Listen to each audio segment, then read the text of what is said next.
ಮಾರಕಾಸ್ತ್ರಗಳಿಂದ ಕೊಚ್ಚಿ ಯುವಕನ ಬರ್ಬರ ಹತ್ಯೆ ಮಾಡಿರುವ ಘಟನೆ ರಾಮನಗರ ತಾಲೂಕಿನ ಬೆಡದಿ ಬಳಿಯ ಹೋಟೆಲೊಂದರಲ್ಲಿ ನಿನ್ನೆ ತಡರಾತ್ರಿ ನಡೆದಿದೆ.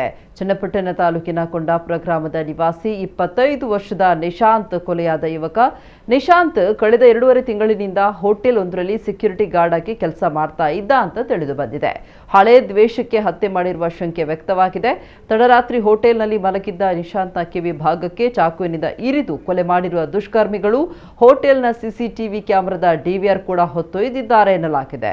ಇನ್ನು ನಿಶಾಂತ್ ಮೇಲೆ ಈ ಹಿಂದೆ ಬೆಂಗಳೂರಿನ ಕೋಣನಕುಂಟೆ ಪೊಲೀಸ್ ಠಾಣೆಯಲ್ಲಿ ಎಫ್ಐಆರ್ ಕೂಡ ದಾಖಲಾಗಿತ್ತು ಅಂತ ತಿಳಿದು ಬಂದಿದೆ. ಬೆಡದಿ ಪೊಲೀಸರು ಪ್ರಕರಣದ ತನಿಖೆ ಕೈಗೆತ್ತಿಕೊಂಡಿದ್ದು ಆರೋಪಿಗಳ ಪತ್ತೆಗೆ ಬಲೆ ಬೀಸಿದ್ದಾರೆ.